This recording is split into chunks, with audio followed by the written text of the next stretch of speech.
So good evening, my dear students.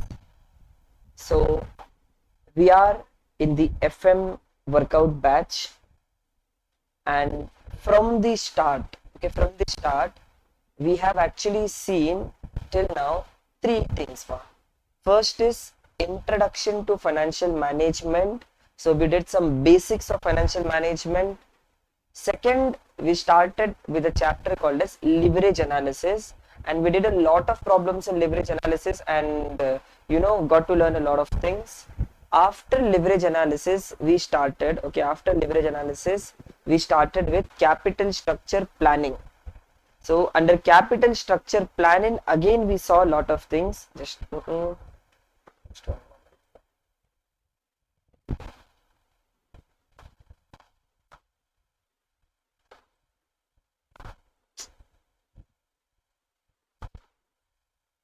Mhm.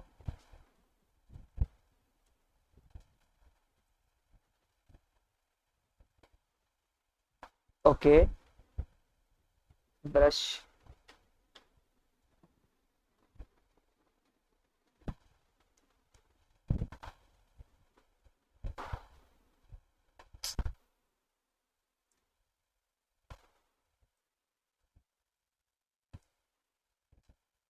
Okay, fine.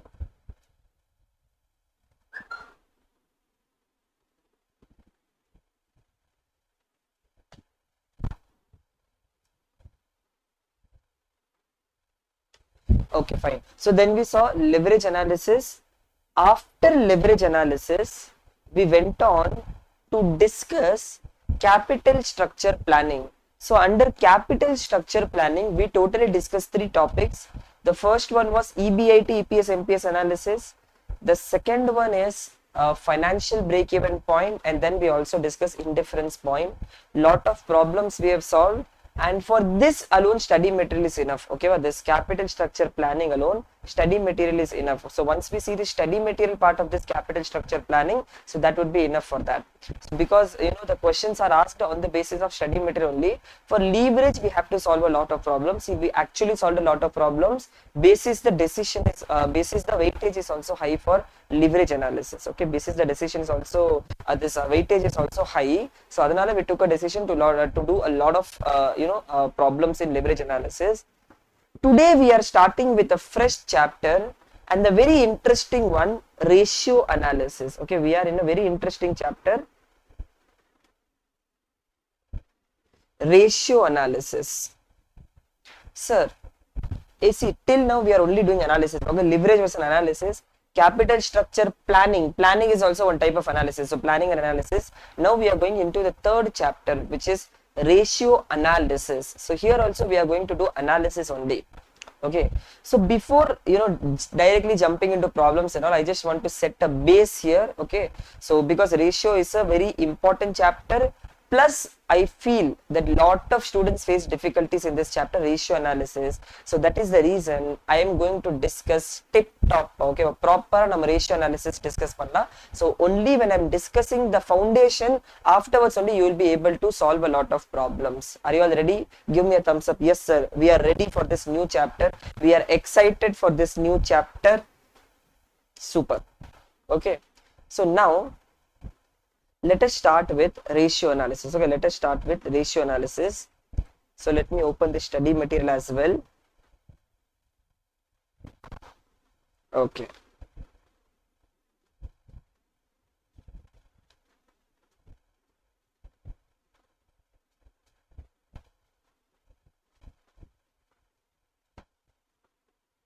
So ratio analysis.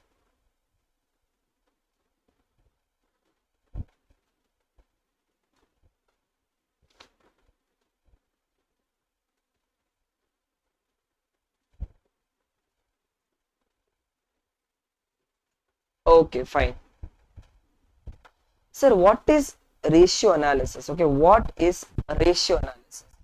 Ratio analysis, basically what we are doing is that we are analyzing the income statement, balance sheet, and cash flow statement of the entity. Okay, in ratio analysis, what we are doing, we are analyzing the income statement, balance sheet, and cash flow statement of the entity. So basically here, okay, in this chapter we are going to analyze, okay, income statement and balance sheet. Okay, this cash flow statement analysis will also come, but it is not there, okay, much in your syllabus. So income statement and balance sheet analysis is something that we are going to see in ratio analysis. So why this is important? What is the importance of ratio analysis? Why we are studying this? See, I'll tell you one thing. Okay, I'll tell you one thing. Let me just take an example. We have two companies, okay, company A and company B. Company A is having a sales of 100 crores. Company B is having a sales of 100 crores. Okay, company A is having a sales of 100 crores. Company B is having a sales of 200 crores. Now you tell me which company is a good company, company A or company B? If I'm giving you only this much information, company A is having a sales of 100 crores, company B is having a sales of 200 crores. Which company is good? You are telling that, sir, company B is good, sir. Okay, company B is good. Now what I'm doing, I'm giving you one more information. Profit. Company A on 100 crore sales, okay, company A on 100 crore sales, they are making a profit. Okay, they are making a profit of, say, 20 crores. Okay, company A is making a profit of, say, 20 crores. And company B is making a profit of 25 crores. Are you all with me? See, company A is making a profit of 20 crores. Company B is making a profit of 25 crores. Now you tell me which company is good.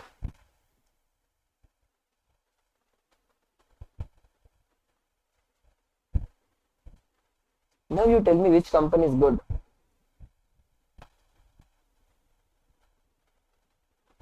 Now everyone is saying company A is good, pa. Why? Profit is more in company B, pa. Then why company A is good? Profit is more in company B. Why company A is good? Because you are seeing that company A is making a 20 crore profit while generating 100 crores of sales. So on a sales of 100 crores, it is making a 20 crores, and company B on a 200 crore sales, they are making 25 crores of profit. So which means what basically you're doing is that you're calculating something called as profit percentage or net profit percentage or net profit ratio, we can call.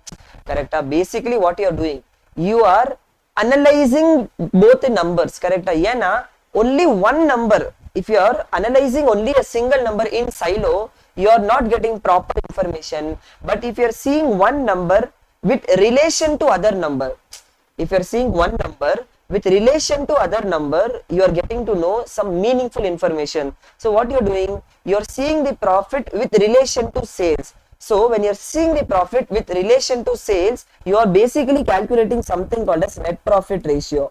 If this is the net profit, you are calculating net profit ratio. Okay, you are calculating net profit ratio. What is the net profit ratio here is profit divided by sales into 100. Your net profit ratio is 20%. What is the net profit ratio here? 25 divided by 100. What is the net profit ratio here? 12.5%. So you are actually seeing that with a profit of 20 crores, I am making a profit of 20%. And B, I am making only a profit of 12.5%. So in that relation, what you are telling is that company A is good. Okay, you are telling that company A is good. Are you all with me till now? Clarity irka? Sir, what are you trying to establish? What I'm trying to establish is that if you are seeing the number in silo, you are not getting proper information, so you will be probably taking wrong decisions. Summa, you're just seeing the sales number and telling a company is good. It is a very wrong way of approach. So what are you doing? You are taking one more number that is related to sales. Correct? You are not taking some unrelated number, you are taking one more number that is related to sales, and you are analyzing the number in relation to some other number. So the meaning of ratio is that analyzing two numbers which are related to each other. Analyzing two or more numbers that are related to each other, that is called as ratio analysis. Point number 1. Understood? Or thumbs up. Yes, sir. So analyzing two or more numbers that are in related to each other, that is called as, okay, that is called as ratio analysis. Now you are not checking some two unrelated numbers, okay? I'm not checking profit and creditors, correct? I'm not checking profit and debtors, okay? Something I'm not taking some unrelated. I should take only those numbers that gives me some meaning. Now, what is the meaning that net profit ratio is given? Net profit ratio is giving me the meaning, which meaning is that for 1 rupee of sales, how much percentage profit I can generate? So 1 rupee I can generate 0.2 rupees profit. So for 100 crores I can generate 20 crores of profit. So that is what is net profit ratio. Clarity? Okay, sir. Now I'm giving you one more information. Okay, I'm giving you one more information. Capital employed. Okay, capital employed. Okay, capital employed. Now this company, okay, a company B has invested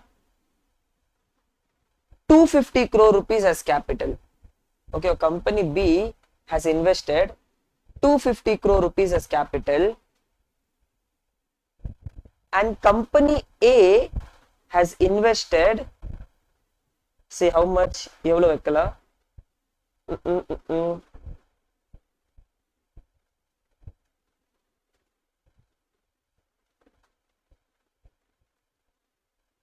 say 300 crores vechiko, okay va, 250 crores vechikala, same capital employed vechikala, okay, 250 crores, okay, 250 crores and 250 crores. Let me just take an example. Now both the companies have invested the same amount inside the business. Now you tell me which company is good, pa?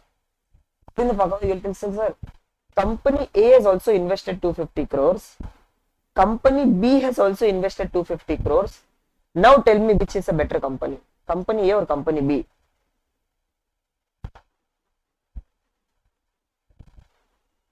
Company A or company B? Tell me which company is good. And operating profit potikalama instead of net profits. You know, business profit na compare pandra. It doesn't make a difference, but I'm just making a, this thing.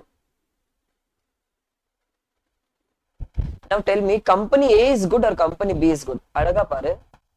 Company A has invested 250 crores inside my business. Company B has also invested 250 crore rupees inside the business. Now which company is good, pa? Okay, I'm getting the answer company B. I'm getting the answer company B. Sir, why company B is good? As a business, if I see, out of my 250 crore rupees of capital that I'm investing, I'm able to generate 20 crore rupees of profit.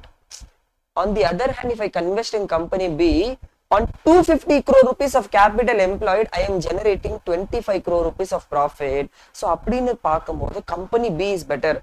So, as an investment, if I want to make, I will make an investment in company or company B, which is better. I will make an investment in company B. So, what you are seeing is that you are actually seeing the return in relation to the capital employed. So, again, one more ratio. What you are doing in your mind, you are calculating some ratio that is called as return on capital employed. Sir, what is return on capital employed? Return divided by capital employed. So, here 25 divided by 250 crores is equal to 10%. And what is 20 crore divided by 250 crores? Tell me what is 20 crore divided by 250 crores? Quick calculate panta sollupa. What is the return on capital employed? 8%. So, while calculating the return on capital employed, I am establishing a fact that company B is better.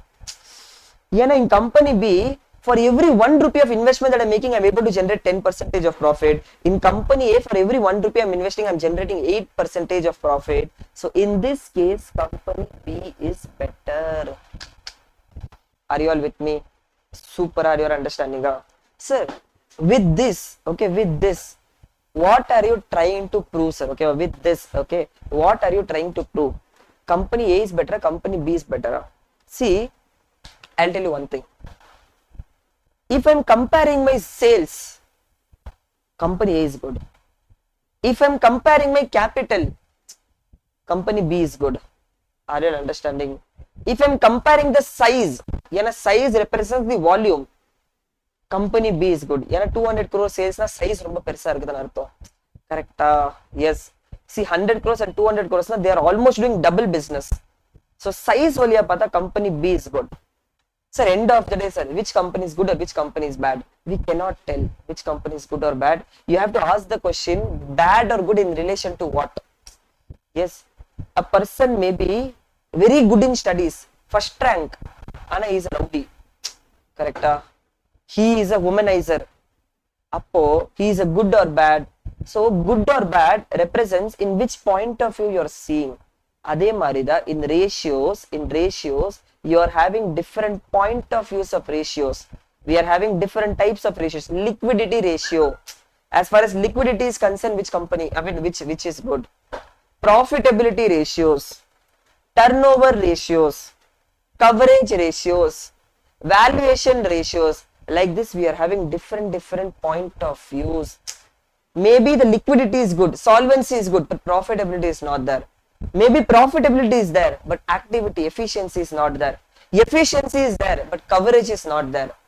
Correct? Anything is possible. So this is what is ratio analysis. Simple meaning is that if you are analyzing a number in silo, you will not be able to take proper decisions. So you have to analyze the number in relation to some other number, okay, to generate some insights which will be helpful for you to take decisions. This analysis is called as ratio analysis. Are you all comfortable with the introduction for ratios? Super. Are you all comfortable? More thumbs up. Yes sir, I'm comfortable sir. You are telling some great things sir. And the ஒரு feeling வருதா உங்களுக்கு?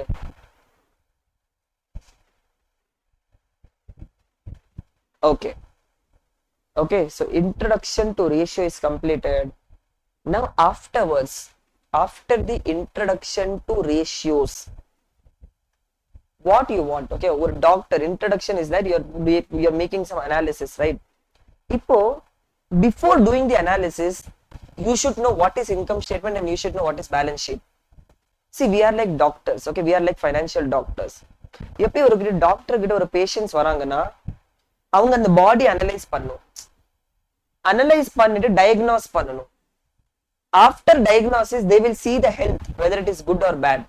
If it is bad, they will give the treatment. Same way, we are the financial doctors. For us, income statement and balance sheet is the body. So we have to analyze the income statement and balance sheet. Basis the analysis, we have to do some test. Correct? He will also do some test. X-ray, ECG, blood test, urine test.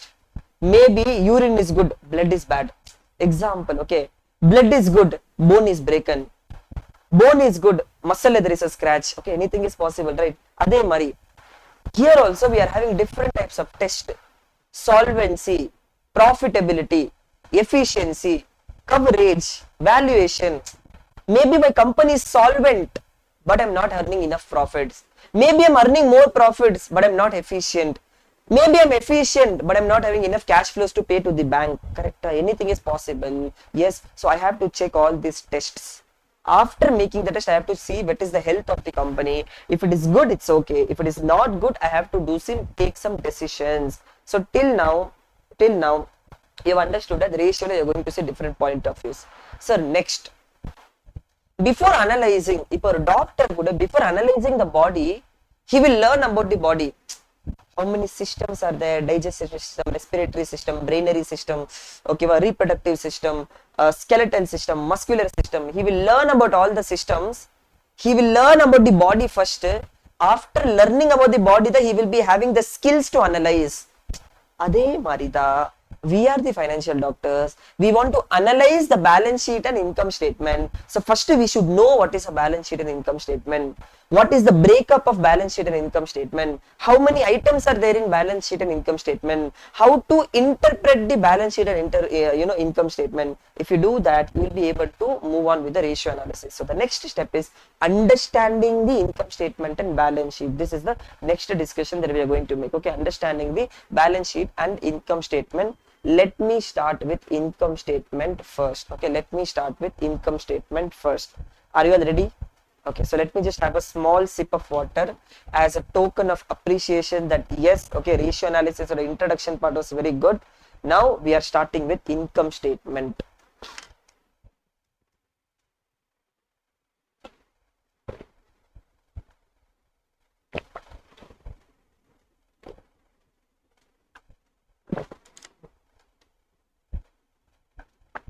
Okay, sir.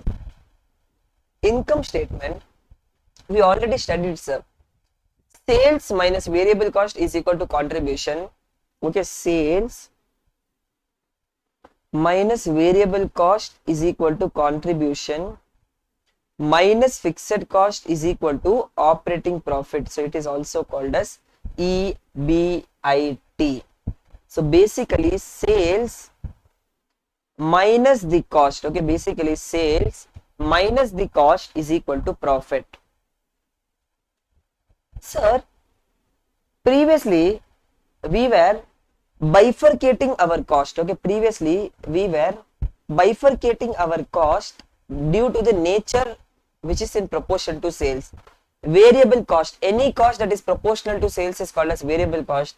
Fixed cost, anything which is fixed irrespective of the change in sales, that is called as fixed cost. Now what I am doing is that I am bifurcating the cost not on the basis of variable cost and fixed cost. Okay, not on the basis of variable cost and fixed cost.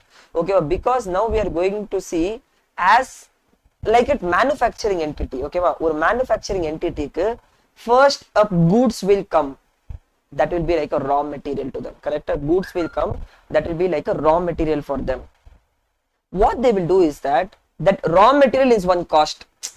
Correct? So now what is happening? Raw material is a cost. Now on that raw material, he will do some labor. Correct? On that raw material, he will do some labor. Direct labor, directly applying to the raw material. So that is again one cost. He will have some overhead expenses also. That is directly applied on the product. Okay, so direct overhead. Yes, sir. So all the direct expenses, okay, all the direct expenses and the purchase cost, everything I call it as cost of goods sold. Okay, so now my cost is bifurcated into three. First is cost of goods sold. Okay, cost of goods sold. Cost of goods sold na any cost that is incurred to make the product as a finished goods. Correct?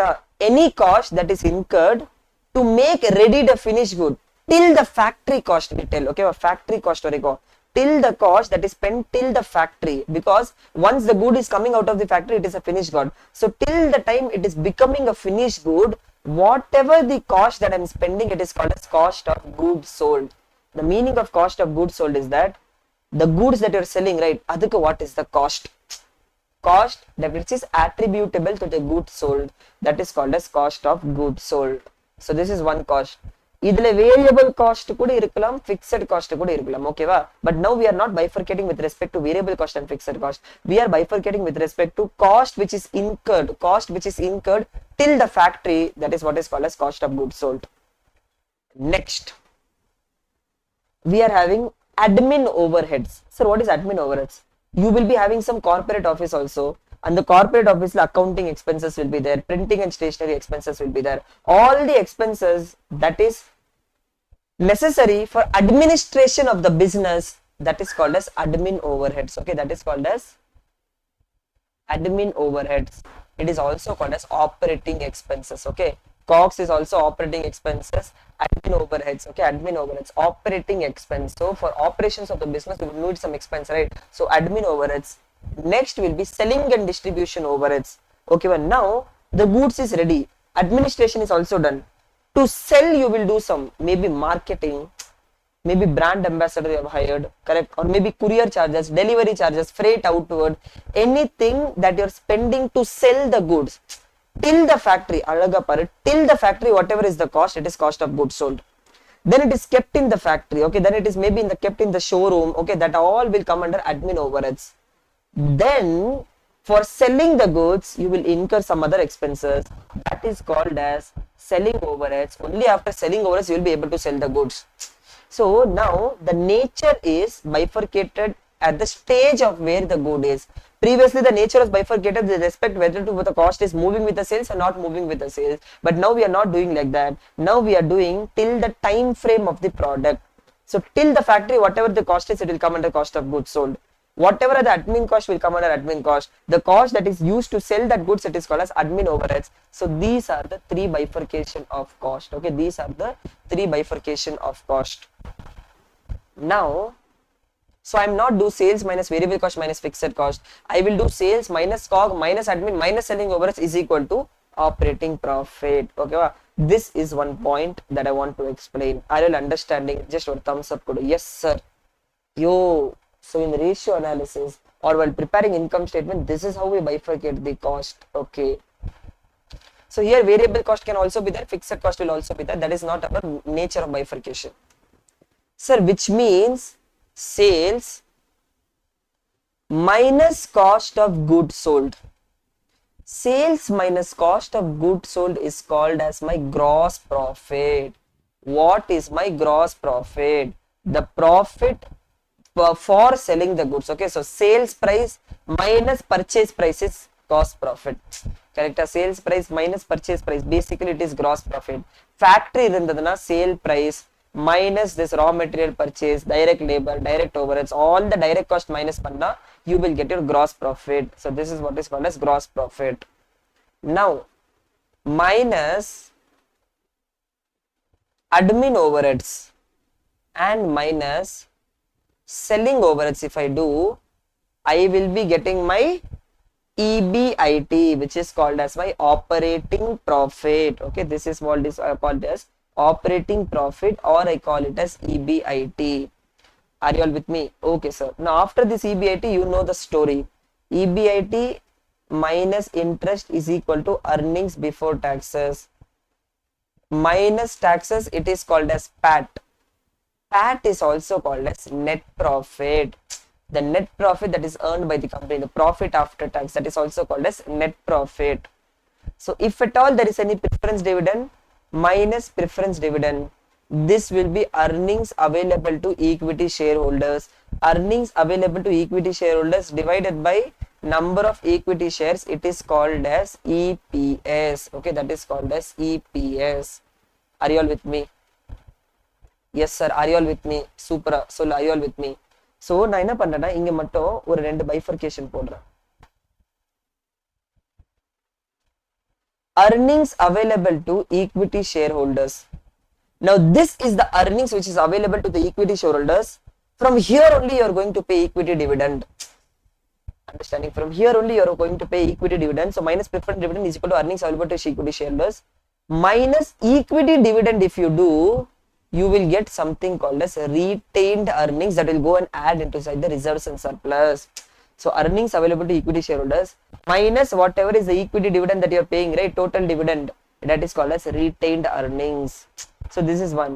Or you all know that, okay, earnings available to equity shareholders divided by number of equity shares, you will get EPS. Okay, you will get earnings per share. From this earnings per share, if you multiply the dividend payout ratio, for example, 10 rupees is your earnings per share, 50% is the dividend payout ratio. Now, your dividend per share is equal to, so earnings per share into dividend payout ratio is equal to dividend per share. So dividend per share into number of equity shares is equal to equity dividend. So in earnings available to equity shareholders minus earnings equity dividend is equal to retained earnings. So what you are going to do in the dividend per share, if you are multiplying the dividend per share into number of equity shares, you are going to get equity dividend. So if you reduce your earnings available to equity shares from the equity dividend, you are going to get your retained earnings, and that retained earnings will be going and increasing your reserves and surplus. Okay, what I'm doing is that உன்னோட body வந்து cut பண்ணி I'm showing you. Okay, which means உன்னோட income statement cut பண்ணி என்னெல்லாம் items அதுக்குள்ள இருக்குது I'm just trying to show you. Okay, I'm just trying to bisect all the information that is there in the income statement, showing the meaning of it. Okay, now this is giving me some meaning. Are you all with me? Thumbs up, thumbs up. Yes sir, if you are understanding this, give me a thumbs up. Once your base is strong, okay, once your base is strong, எல்லாமே நம்ம ஈஸியா calculate பண்ணிடலாம். Okay, once your base is strong, நம்ம எல்லாமே ஈஸியா calculate பண்ணிடலாம். அப்படின்னா sir, this is how an income statement will look like. Okay, this is how an income statement will look like. Sir, இந்த gross profit நீங்க சொல்றீங்க, இந்த gross profit நம்ம எங்கேயோ பார்த்திருக்கோம் sir. While you prepare the trading and P&L account, right, இந்த gross profit நீ எங்கேயோ பார்த்திருக்க, கரெக்ட்டா? Okay, and what is this cost of goods sold? Okay, now let me just give you one more example. Okay, let me just give you one more example. Okay, this example I want you to properly see. Now my selling price is 10 rupees. Okay, my selling price is 10 rupees and my purchase price, okay, and my purchase price is 8 rupees. Now sales and purchase. Okay, what is sales minus purchase? Sales minus purchase, I will call it as gross profit. Correct? Sales minus purchase, I will call it as gross profit. Now I am selling 100 units for 10 rupees and the same 100 units I purchased for 8 rupees. So what is my sales? 1000 rupees. What is my purchase? 800 rupees. What is my gross profit? 200 rupees. Are you all with me till now? Appadina sir, sales minus purchase is equal to gross profit. Okay, sales minus purchase is equal to gross profit. So this is what I want to tell. Okay, this is what I want to tell. Ingoriko, are you all having clarity? Are you all having clarity? Okay sir. So appadina here, purchase is called as cost of goods sold. What is cost of goods sold? Purchase is cost of goods sold. Okay, because that is the cost of my goods sold. But this will work. Okay, this will work if my sale units is equal to purchase units. Ipa alaga gavani, if I want to sell 100 units, you have to purchase also 100 units. Correct? Just tell me yes or no. Yes, if I want to sell 100 units, I also have to purchase 100 units. Yes or no?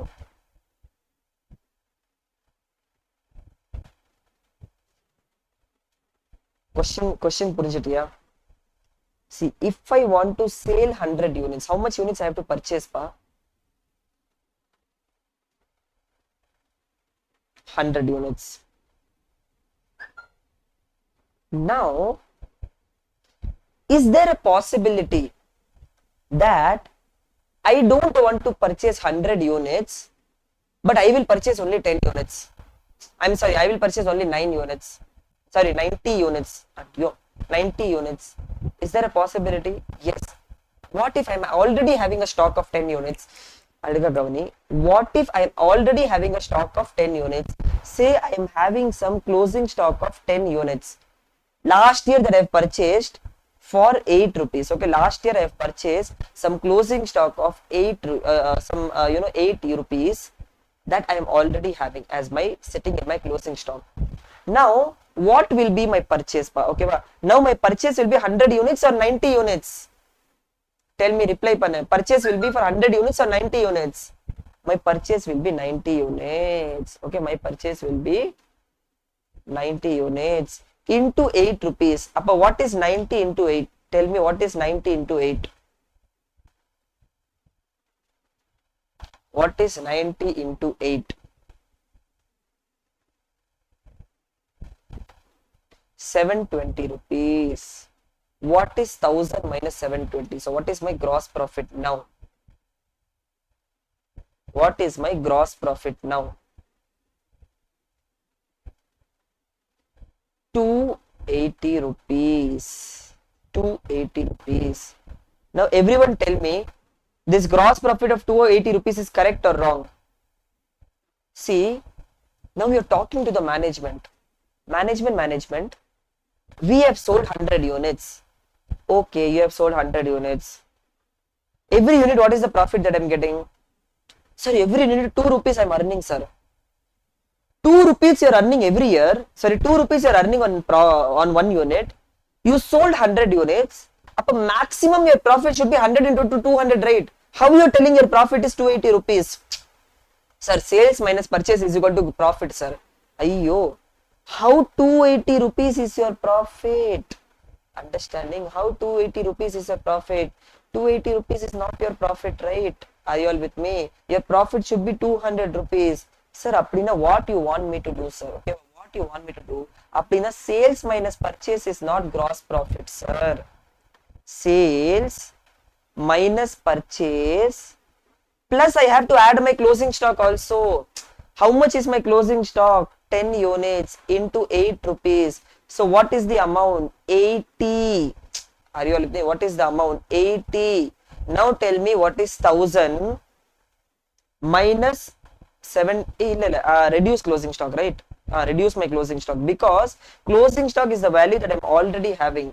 Okay, correct? Yeah, reduce closing stock. Closing stock is the value that I'm already having. So what I have to do, I will reduce the closing stock also.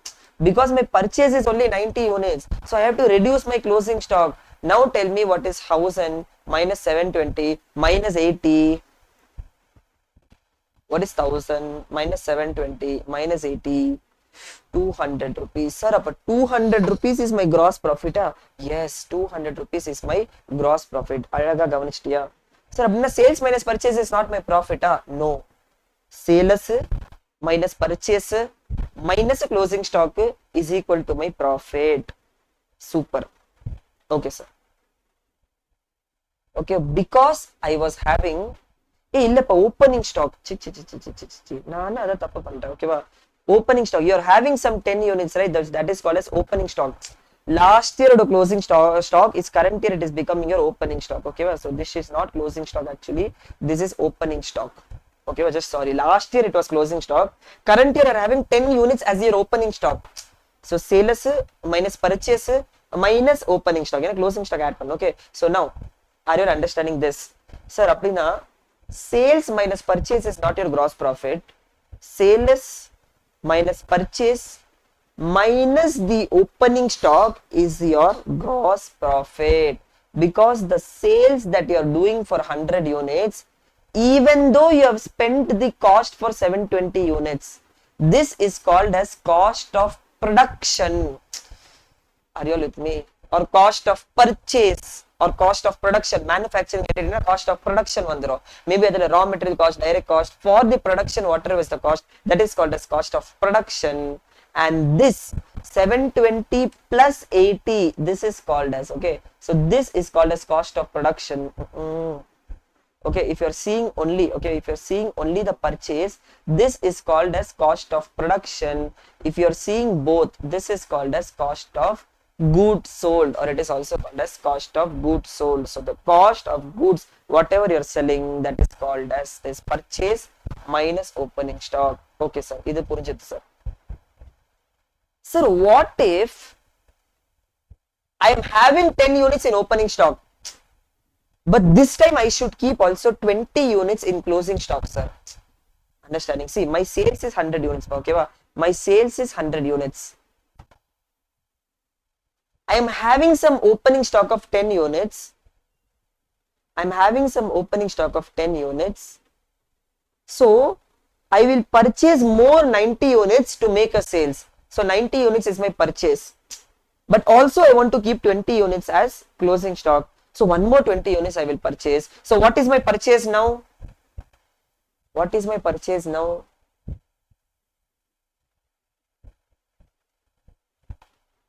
Tell me, what is my purchase now? Purida, slow by slow, I'm just increasing one more step. 110 units I have to purchase, correct? I have to purchase 110 units, sir.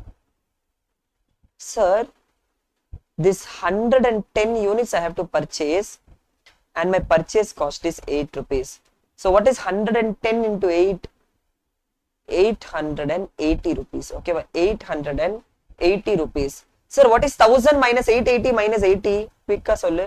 What is 1000 minus 880 minus 80? 1000 minus 880 minus 80.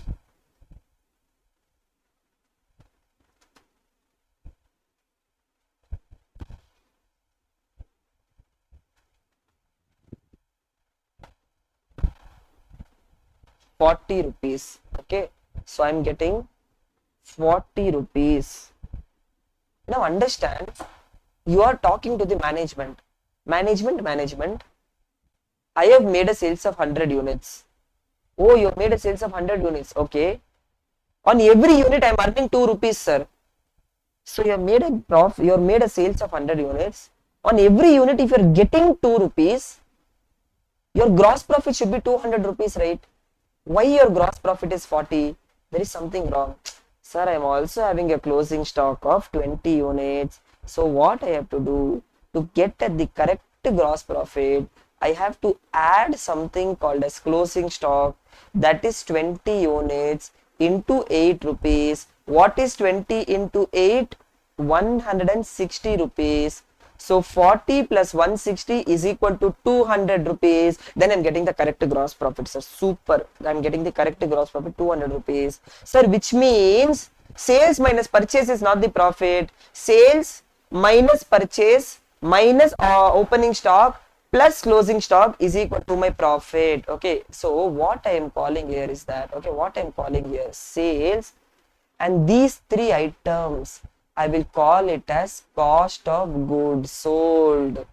These three items I will call it as cost of goods sold. Sir, appadina sales minus purchase minus opening stock plus closing stock is equal to what? Is equal to what? It is equal to gross profit. So now what I am doing? Sales minus I am doing in common. So minus purchase plus opening stock minus closing stock is equal to gross profit. This opening stock plus purchases minus closing stock, I will call it as cost of goods sold. From here I am getting that sales minus cost of goods sold is equal to gross profit. Super. So I'm just telling you, opening stock and closing stock impact இருந்தா எப்படி உன profit மேல கீழ ஆகுது, that is what I'm trying to establish. So sales minus cost of goods sold is equal to gross profit. Sir, which means this cost of goods sold is nothing but opening stock plus purchases minus closing stock. Yes, this cost of goods sold is nothing but opening stock plus purchases minus cost of goods sold. The same thing you can also establish from the trading account. You have learned something called as trading account, right? Right side you will get some sales, right side you will have some closing stock, left side you will have opening stock, left side you will have purchase. Now usually this value will be more to get a profit. So if this value is more, here you will put some value that is called as gross profit, correct? That is called as gross profit. So how you are calculating your gross profit? Sales plus closing stock minus opening stock minus purchase, that is what is a gross profit, correct? Sales plus closing stock minus opening stock minus purchases, this is what is your this, okay, this is what is your gross profit. Sir, அப்படினா what you are doing? Sales minus, okay va? So minus பண்ணும்போது this opening stock plus ல வந்துரும், plus purchase minus closing stock, because this minus minus 1 then become 1, so is equal to gross profit. This is again nothing but sales minus cost of goods sold is equal to gross profit. I'm just trying to give you a 360-degree point of view. எப்படின்னு see, till now you are not even asking a question. Sir, why sales right side? Why closing stock right side? Why opening stock left side? Why purchase left side? This and all you studied in accounts, but you forgot why closing stock is credited, why opening stock is debited. But this is the logic, okay? This is the logic to arrive at the gross profit. So sales minus cost of goods sold is equal to gross profit. Cost of goods sold is equal to opening stock plus purchases minus closing stock. So why you are going too much depth, sir? This is one level. சில வாட்டி ரா மெட்டீரியலுக்கு opening stock closing stock இருக்கும். WIP le kuda opening stock closing stock irko, that and all you are going to see in costing. Okay va, I am just going one level of difficulty. So opening stock le kuda raw material le kuda opening stock closing stock irko. To find out the cost of production, WIP le we will be having opening stock and closing stock, and closing stock le we will be having opening stock and closing stock, finished goods. So that is how it is. Okay va, with this the introduction or the understanding of income statement is completed. Okay, the understanding to income statement is completed. This admin overheads and selling overheads, it is called as operating expenses. Okay, this admin overheads and selling overheads is called as operating expenses. So if someone is asking you operating expense ratio, you should be doing admin overheads plus selling overheads divided by sales into 100. Okay, into 100. So that is what is operating expenses. Are you all with me? So sales minus cost of goods sold minus operating expenses is equal to operating profit, which is nothing but EBIT, minus interest is EBT, minus tax is PAT, minus preference dividend is earnings available to equity shareholders. Now earnings available to equity shareholders divided by number of equity shares is equal to EPS into dividend payout ratio is equal to dividend per share. Okay, is equal to dividend per share, and this dividend per share, if you multiply the total dividend from the earnings available to equity shareholders, you will get the retained earnings, and that retained earnings will go into the balance sheet and increase the reserves and surplus. So that is how your balance sheet will also tally. Okay, so with this, the introduction to income statement is completed. Just give me a thumbs up that yes sir, you have enjoyed the discussion. That yes sir, I am enjoying the discussion. Or thumbs up mattum kudupa. You know, once the foundation is clear, right, we can directly jump into ratios, and it will be very interesting from the ratios to solve.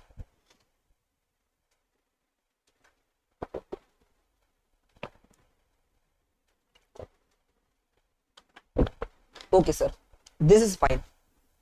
Let us move ahead. Okay, let us move ahead to analyze the balance sheet, sir.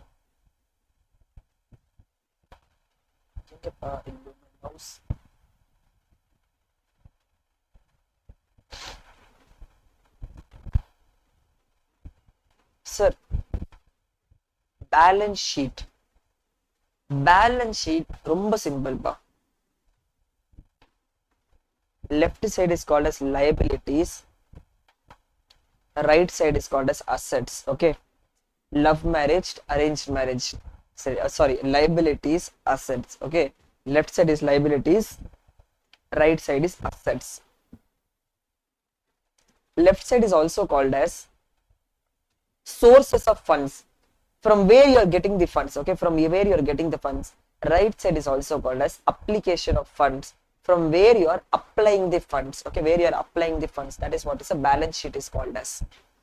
So balance sheet la you will also put your own money. So you are having three heads pa. One is equity, which is your own money, and the second one will be outside money. Okay, so equity, outside money will come under non-current liabilities. Okay, that is a liability. So equity and liabilities, two heads will be there. In the liability side, you will be having equity and liabilities. Actually, that is wrong to call the heading as liability, because equity is not a liability.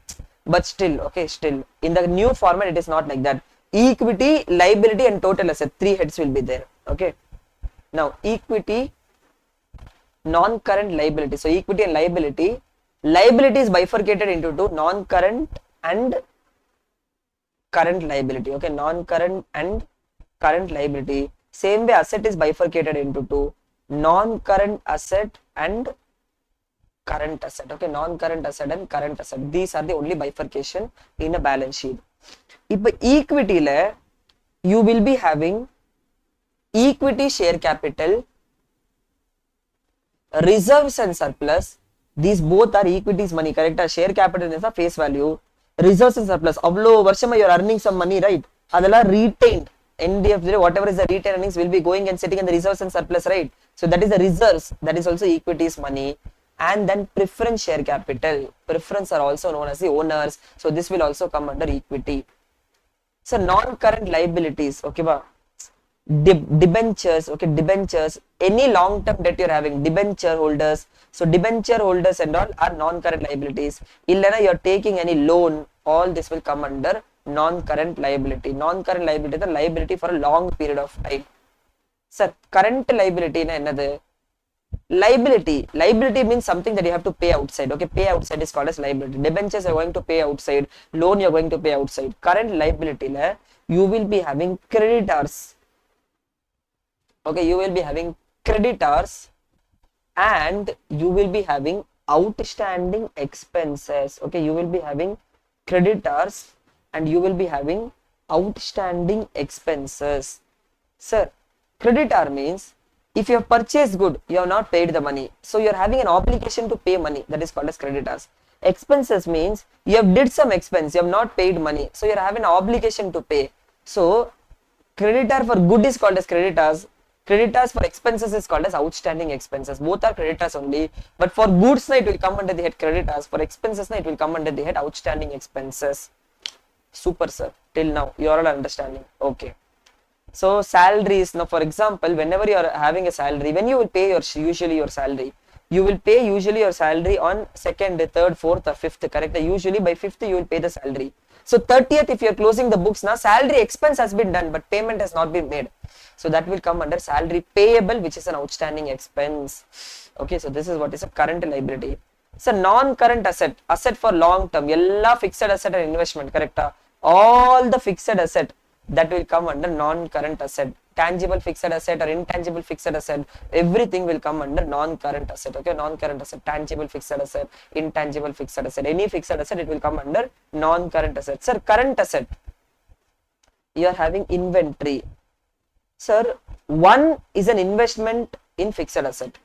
Second, you should have some stock, so that is also one type of investment, but that is a current investment because that stock will be converted into cash in a very short period of time. Second, receivables, that is also an investment. Debtor is also an investment. See, from a financial management point of view, debtor is also an investment. That is the reason you are having a chapter called as debtor management. So how to invest in debtors? So debtor is an investment that you are going to receive money, so it is an asset and you receive for a very short period of time, so it is a current asset. So receivables. So cash and bank balances. Okay, cash and bank balances, so cash and cash equivalents. The bank balance is also called as cash equivalent, so it is equivalent to cash. It is not a physical cash, but it is equivalent to cash. So cash and cash equivalents, that is also a current asset. So prepaid expenses, expenses that you have already paid, okay, but you will not get money, instead you will get services, that is called as prepaid expenses. Okay, here you will get money, here you will get services, so otherwise it is called as prepaid expenses. So you have already gave some service, you will receive money, and instead of money, if you are receiving some service, that is called as prepaid expenses. Okay, so prepaid expenses, you are paid but you are going to get some expenses. All these are current assets. Anything that is receivable, that is called as asset, and receivable in a very short period of time, it is called as current asset. So this is how my balance sheet will look like. Okay, I will be having equity, debentures, current liabilities. Here I will be having non-current asset. Okay, here it can be also intangible fixed assets. Okay, intangible fixed asset or tangible fixed asset. Okay, so both total fixed assets, then inventory, receivables, cash and cash equivalents, prepaid expenses. This total is called as total asset and this total is called as total liability. Okay, this total is called as total liability. Total asset and total liability, total asset and total liabilities of the balance will be matching. Okay, this total asset and total liabilities of the balance will be matching. So this is how my balance sheet will look like. Okay, equity la non-current liabilities, non-current asset and current asset. This is how my balance sheet will look like. Are you all with me till now, sir? Understanding or thumbs up order? Yes, sir. We are with you. Okay, we are with you. We are understanding, sir. Or thumbs up order? Yes, sir. Okay, now, sir, this is okay, sir. Okay, whatever you are telling, this is okay, sir. Next, okay, next, I will prepare a chart. Okay, I will prepare a chart. This is a chart na design panirukku. Okay, this is a chart that I have designed, where if you know this chart, you will never get confused in ratio analysis. I'm very sure. Okay, wow. This chart that I've designed, if you know this chart, and that is a very visually appealing chart, okay, wow. If you see this chart, you will remember. You don't even have to memorize. But if you know this chart, nothing, okay, nothing is difficult. It is very easy. And lot of confusions people will be having ratio analysis, right? All the confusions will be cleared once I prepare this chart. Are you all ready? The chart that I'm preparing now, it is a very interesting chart that I've designed. Okay, wow. You guys are lucky, okay, that you're going to see this chart now. Are you all ready? Excited? Hello?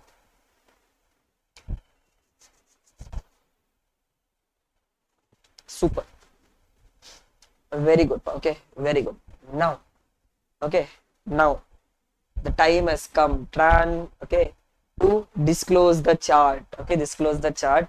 Okay, but in every class I will tell this chart. Okay, but this is a very interesting chart. Okay, because this will clear all your doubts that you're having in your mind.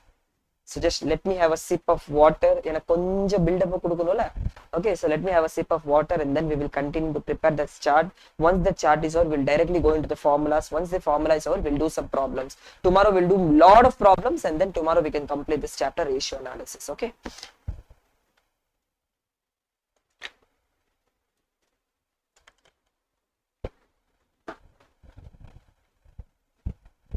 Now, sir, now what I'm going to do, what I'm going to do now,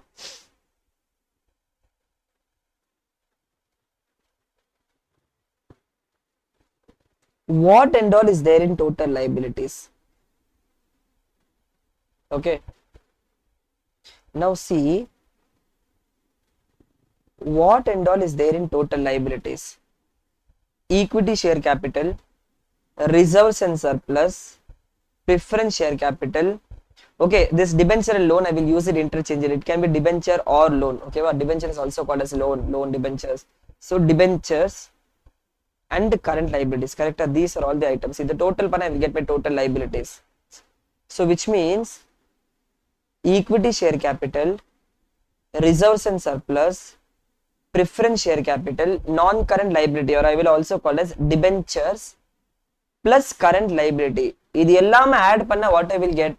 Total liabilities. Okay, so this is the total of liabilities. Now here, equity share capital. Okay, here equity share capital and reserves and surplus. Okay, equity share capital and reserves and surplus. Whose money is this? Equity shareholders' money. Correct. Preference is not equity shareholders' money. Debenture is not equity shareholders' money. Current liability is not equity. Reserves and surplus and equity share capital, both are equity shareholders' money. So this is also called as equity shareholders' funds. Okay, wow. Equity share capital and reserves and surplus, it is also called as equity shareholders' funds. So let me write it properly. Okay, it is also called as equity shareholders funds. Sir, equity share capital plus reserves and surplus is equal to equity shareholders funds. Now, I am adding preference share capital. Okay, from equity shareholder funds, if I am adding preference share capital, now these are the owners. Correct? Equity and preference both are owners. So these are called as owners funds or proprietors fund. Proprietor is also called as owner, right? So this is called as proprietors funds. Okay, these are called as proprietors funds or net worth. Okay, or net worth. Sir, why net worth? Hold on for now. Okay, I will explain this later. But now, so proprietors fund or net worth. Are you all with me? Okay, sir. From this, if I add debentures, okay, from this, if I add debentures here, now owners funds plus debentures, or owners funds plus debentures. First of all, any capital that I want, that capital even the owner can give, and even I can take a loan. correct? So equity share capital plus reserves and surplus plus preference share capital, owners funds plus outside fund, it is also called as capital employed. Sir, this is my total capital that is employed inside my business. Appadina sir, your net worth or your proprietor's funds plus debentures, okay, plus debentures, it is also called as capital employed. Okay, let me write it fully so that you won't get confused. So this is called as capital employed. Okay, sir. Sir, appadina this equity share capital plus reserves and surplus plus preference share capital plus debentures is called as capital employed. Capital employed na total capital invested in my business. And this total capital can be my money also. This total capital can be outside money also. So this is capital employed. Or it is also called as net assets. Okay, it is also called as net assets. Sir, why net asset? I'll tell you afterwards. Okay, on the asset side I will come afterwards. But first, capital employed. Are you all with me?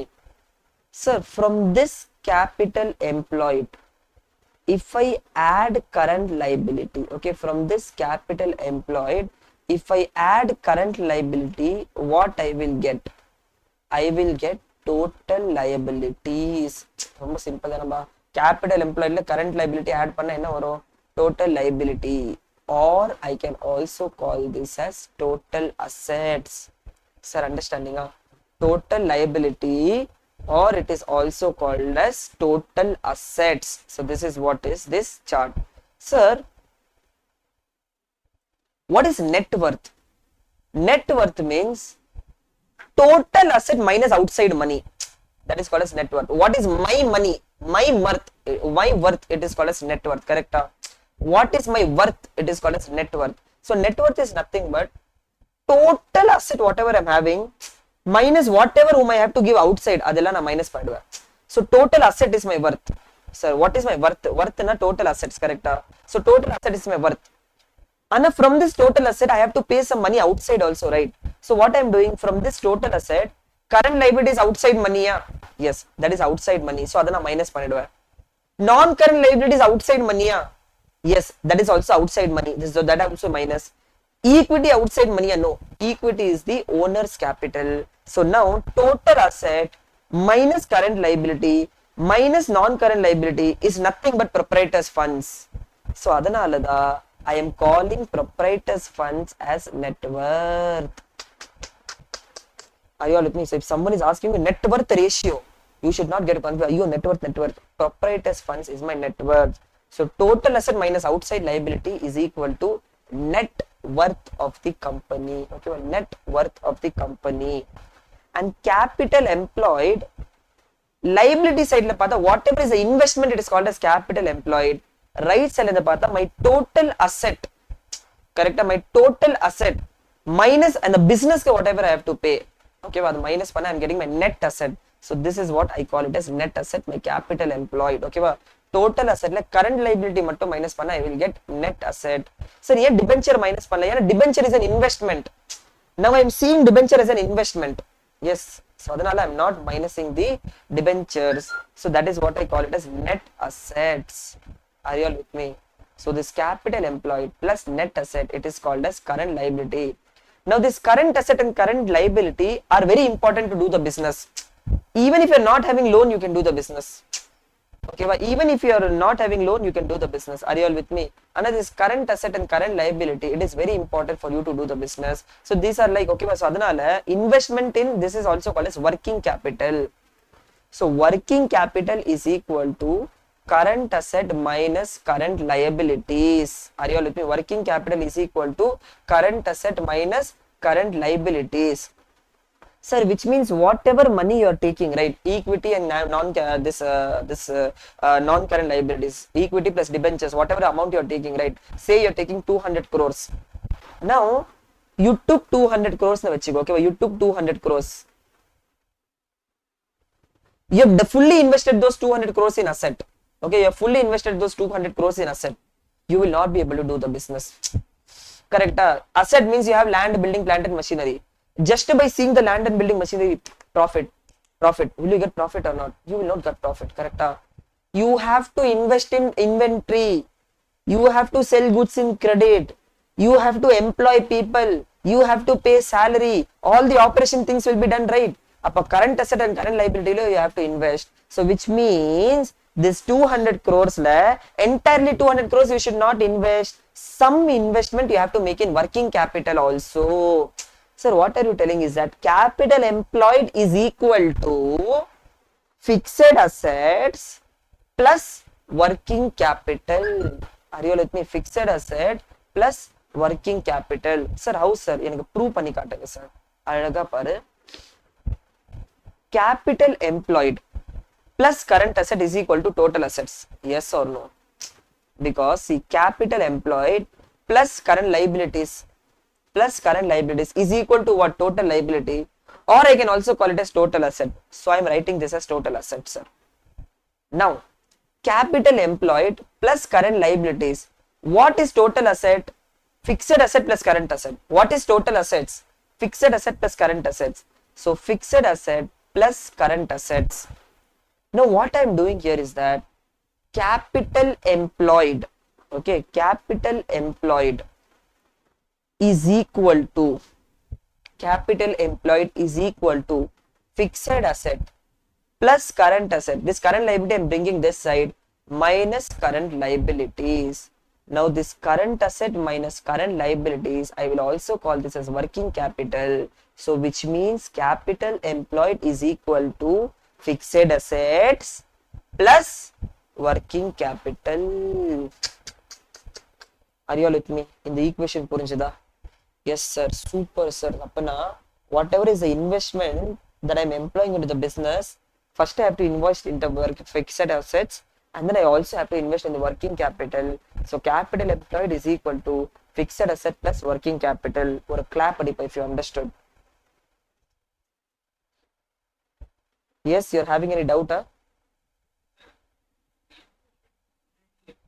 Capital employed. Yeah, it is just a different name. I can also call it as capital, but I can also call it as net assets. Net asset means total asset minus current liabilities. So these are my total asset. If I remove current liability, the remaining is only equity plus this. That is nothing. Yes, yes, yes. Okay, so capital employed is equal to fixed asset plus working capital. In the chart தான்ப்பா I call it. Okay, in the chart எடுத்தா உனக்கு டவுட்டே வராது. ஏன்னா lot of ratios are coming like proprietors funds, it is equal to okay, it is equal to and the total asset. Okay, proprietors funds divided by total assets. அந்த மாதிரிலாம் ஒரு formula வரும். அதுல what is proprietors funds you all will not be know. Or net worth ratio. What is net worth to sales ratio you will not get. Or sales to net worth ratio. What is net worth you will not know. Okay va? Or sometimes in the question net asset is equal to 200 crores. What is net asset you will not know. Okay va? So adanala this chart will be like a very helpful chart for you. Okay, it is like a very helpful chart for you. I am just giving you 1 or 2 minutes of time. In the chart note panniko. Okay va? This chart alone you note it. Yeah, this is very important for exam perspective.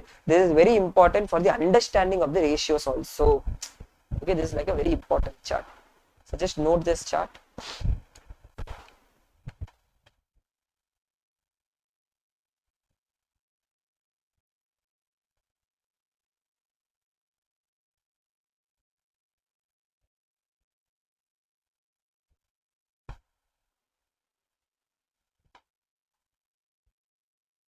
Okay, but now, okay, now let us move ahead. Okay, let us move ahead. I hope you all wrote this. In the equation also you write it down. Okay, in the equation also you write it down.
Okay, now let us move ahead. As you know, I already told you ratios la we are seeing different point of views. Adanala we are having different types of ratios. Okay, we are having different types of ratios. One is called as solvency ratios, or it is also called as liquidity ratios. So what it is talking about, solvency ratios, liquidity ratios, what it is talking about? Sir, it means that whether the company is, for a short term, is it solvent or not? For a short term, are they having adequate amount to pay back the liabilities or not? So that is called as solvency ratios. Next,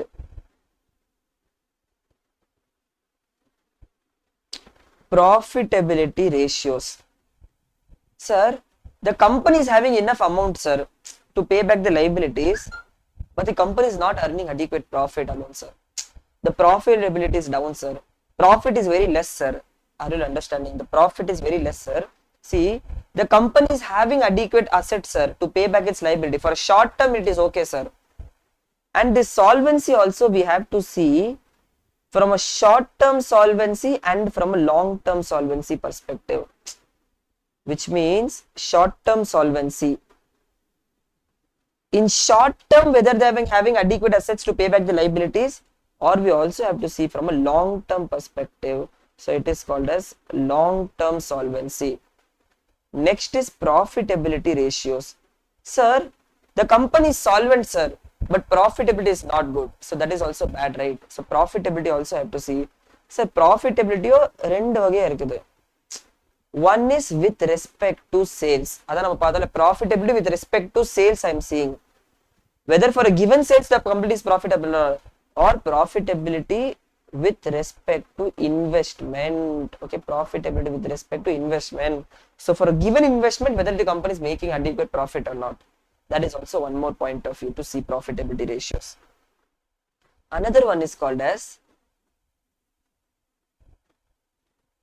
efficiency ratios or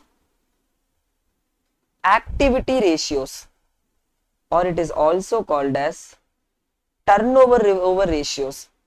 Sir, the company is profitable, sir, but it is not efficient. It is taking lot of time, sir. Are you with me? Which means our company is not doing efficient, sir. Our company sales is very less, sir. I don't understand. It is not efficient, sir. For a given amount of investment, this much sales has to be made, sir. But they are making only this much sales. For 1 rupee of investment, 2 rupee sales should be made, sir. But we are making only 1.5 rupee sales, sir. Even though we are profitable, but our efficiency is not good. Had our efficiency is increasing, that would have been good. So that is another point of view. Okay, wow? So this is one more type of ratios. It is called as efficiency ratios, activity ratios, or turnover ratio. For any company, what is the activity, pa? Sales is the activity. So efficiency is seen by sales. More sales na efficiency is more. Less sales na efficiency is less. And sales with respect to some factor. Okay, wow? Sales with respect to investment, sales with respect to capital. That are all we have to see. Then we are having coverage ratios. Okay, then we are having coverage ratios. Okay, then we are having coverage ratios. So these are the 4 types of ratios. Okay, these are the 4 types of ratios that I want you to study. Okay, that I want you to study. Now, firstly, I want to write all these ratios. Okay, firstly, I want to write all these ratios. So I won't write it again. I've already written these ratios. Let me just open that. Okay, let me just open that. Here, ஒரே நிமிஷம். First you copy that ratios, then I will explain that. Okay, first you copy all the ratios, then I'm going to explain all the ratios to you. Okay, now what I want is that these are the 4 types of ratios that we discussed, right? Are you all with me? ஒரு thumbs up மட்டும் கூட. Yes. ஒரு thumbs up கூட. Yes, sir. Okay, now these are the 4 types of ratios that we were discussing, right? Now what I want you is that I want to copy the ratios. Okay, again writing time I want to save. Okay, I want to copy the ratios. First time I want you to write. Okay, I want you to write in your book.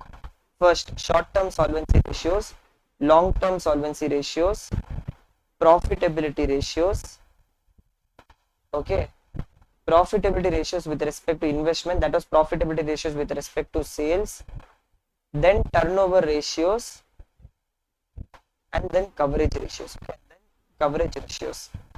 இல்லைன்னா நான் பண்றேன். Shall I share this file in Telegram group? That would be better. Okay, I will share this file in Telegram group. But I want you to write now. Okay, I want you to write this now. Okay, I want you to write this now. நம்ம என்ன பண்ணலாம்? We will take a small 10 minutes of break. Okay, we will take a small 10 minutes of break. In this 10 minutes of break, what I am going to do, okay, I'll just drink water. What I want you to do, I want you to write these ratios. I want you to write these ratios. It is just 3 pages. Okay, just 3 pages. Some 15-20 ratios are there. But once you write it down, your memory is clear. See, this is the revision time, right? Now, this is the revision time. If you're not writing the ratios now, it will not be very much helpful. Okay, don't read. Okay, writing will be a better perspective. You all remember the Karate Kid example I given yesterday, right? So if I'm telling something, listen to me. So now what I'm doing is that I'm just sharing this file in the Telegram group. Okay, let me just share this file in the Telegram group. Adala in the ratios mattum you note pannappa. Okay, in the ratios mattum you write it down. Just a moment.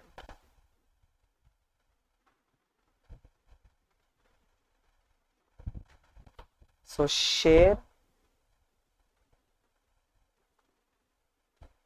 Telegram. Okay, I have shared the group. Okay, I have shared this file in the Telegram group. So you all can copy this from the Telegram group. 10 minutes break. Okay, 10 minutes break. I want you to write. Once we come back from the break, I'm going to discuss each and every ratios. Okay, I'm going to discuss each and every ratios here. Are you all with me? Or a thumbs up kuda. Yes sir, we are with you. Okay, fine. So let us take a small 10 minutes break, and in that 10 minutes we are going to, okay, you write, okay, you download this file. I've already sent you in the Telegram group. This is the file. I want you to write the ratios. Okay, I want you to write the ratios. See, again I will be writing, copy pasting the work only pa. So only the thing is short term solvency, long term solvency ratios, profitability ratios with respect to sales, profitability ratios with respect to investment, and turnover ratios. Okay, and turnover ratios. You directly write the correct formula. Okay, don't write the wrong formula. Cut pandu. This was for explanation purpose because it has a meaning to it. Adnala da na cut panni irukka. Okay, otherwise you can directly write the right formulas and coverage ratios. Okay, and coverage ratios. Once you write this, okay, once you write this, or message mattu potu, we will, okay, you just send a message in Zoom that yes sir, we completed writing and we will be continuing. Okay, 10 minutes break we are taking. Are you all with me? So my last our thumbs up podu. Yes sir, we are writing this. Super. Okay, so super. So 10 minutes break I'm giving you. In that time you have to write this. Okay,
So let me know if you have completed.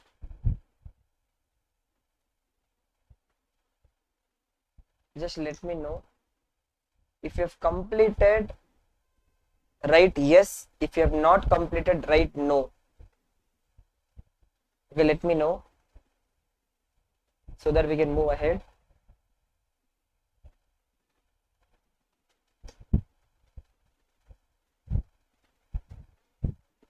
Okay, you're still writing. Okay, I'll wait. And don't think writing is a time waste. Okay, don't think writing is a time waste. It is a part of our revision.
Okay, now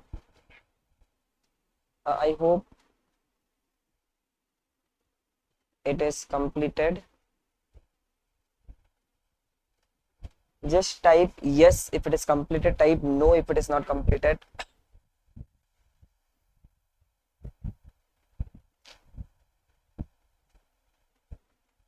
Okay, okay, now let us move ahead. Okay, let us move ahead. So,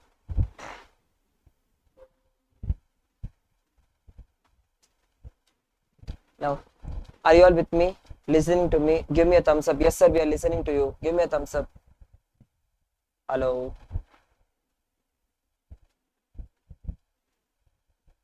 Super. Now, let us move ahead. Sir,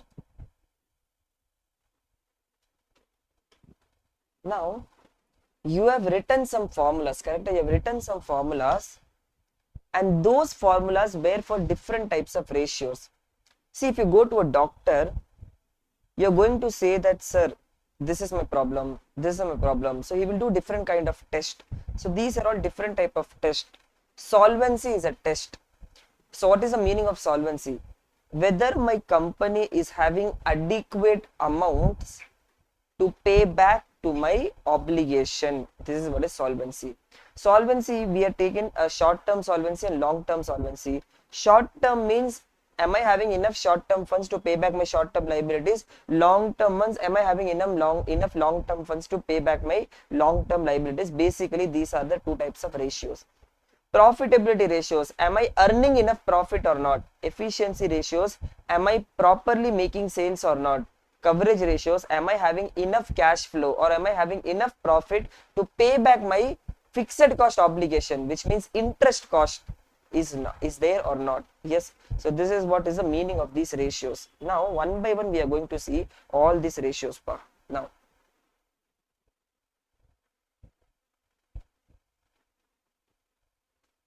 okay, now let us start with solvency ratios. Okay, let us start with solvency ratios.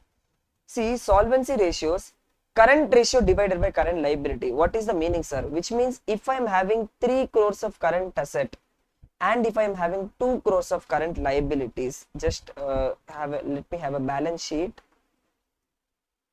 Liabilities, asset, okay, equity, non-current liability, current liability, non-current asset, current asset. I already told you, whatever the money we are going, say I am investing 100 crores, 50 crores from equity, 50 crores from debt. Entire 100 crores will I put in non-current asset? No. Maybe 80 crore I will put in non-current asset and 20 crore in working capital. So this 20 crore working capital is like 20 crore of current asset and say 10 crore of current liabilities. 30 crore in current asset and 10 crore in current liability. This is my 20 crore of investment. So if I see this total, this will be 110 crores and again this will be 110 crores. So this is my total liability and this is my total asset. So total 100 crores invested, 80 rupees in fixed asset and 20 rupees in working capital. So this is what is my balance sheet is looking like. Now current liability means, do I have enough asset to pay back my current liabilities? Okay, so I am having 30 rupees of assets to pay back my 10 rupees of liability. So which means I can say that I am having 3 times asset. Correct, I am having 3 times asset to pay back my current liability. So this is what is the meaning of current asset. Okay, this is what is the meaning of current asset. So 30 divided by 10 is equal to 3:1, which means for every 1 rupee of liability, I am having 3 rupees of asset ready. So which means I am liquid, I am solvent, I am solvent. The more the solvency ratio, it is good, but more is not good. Okay, very much is not good. So that is an ideal ratio. 2:1 is an ideal ratio. For every 1 rupee of current liability, if you are having 2 rupees of current asset, it is enough. So if you are having more now, why you are keeping more current asset? Invest in fixed asset and generate return. Current asset will not generate you much return. Are you all with me? So this is what is the meaning of current ratio. Ideally, it should be 2:1. Less than 2:1 is not good. More than 2:1 is not. It should be in the between of 1.5 to 2.5. Okay, ideally. So this is what is the current ratio to meaning. Liquid ratio to meaning another. Liquid means asset that can be converted into cash quickly. It is also called as quick ratio. Asset that can be converted into cash quickly. So what are all there in current asset? 4 items are there in current asset. Inventory, receivables, cash and prepaid expenses. Now inventory, can you convert it into cash quickly? Yeah. First inventory is kept, then inventory is sold. Inventory is sold, it will become debtors. Then debtors will give you cash. Okay, ba? So there is next step. Next step is not cash. Inventory is first kept holding, then inventory is converted into receivables, second step, then the receivables is converted into cash. Okay, so there is one step extra. So adanal inventory is not a quick asset. Receivables, is it a quick asset? Yes. Yena receivables ke next step is cash. So I can get the cash. Cash, bank, the okay, cash and bank balances, that is cash itself. Okay, so this is a cash is a quick asset. Receivables is a quick asset. Prepaid expenses, can you convert prepaid expenses into cash? Which means you have already paid cash. Only you can take is you can take the benefit of expenses that cannot be converted into cash. So inventory and prepaid expenses are not quick asset. So quick asset is equal to current asset minus inventory minus prepaid expenses. So this is what is quick asset. Okay, usually prepaid expenses is not given, you have to assume that it is not there. So mostly quick asset is equal to current asset minus inventory. If prepaid expenses is given, that also you have to reduce. So that is what is quick asset. So absolute liquid ratio. Absolute liquid ratio na, today if I want to close my business, how much of cash I'm having to pay back my liabilities? Okay, how much of cash I'm having to pay back my liabilities? So that is nothing but cash and cash equivalents. If today I'm closing my business, cash I can give. Or if I'm having some securities, some shares that I'm having that I can sell today, listed. So அப்படி இருந்தானா in my demat account I'm having some shares, right? That is also marketable securities. So cash and cash equivalents plus marketable securities, இது ரெண்டுத்தையும் if I'm dividing by current liabilities, that is called as absolute liquid ratio. For example, if any company is becoming insolvent, they will have some settlement ratio, right? Sorry.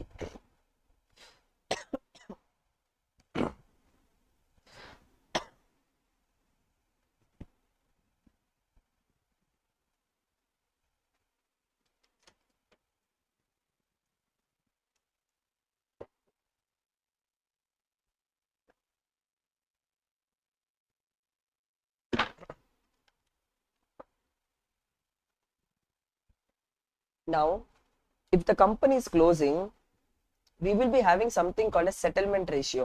So, for every 100 rupees of creditors, we will say that we will settle only 70%, right?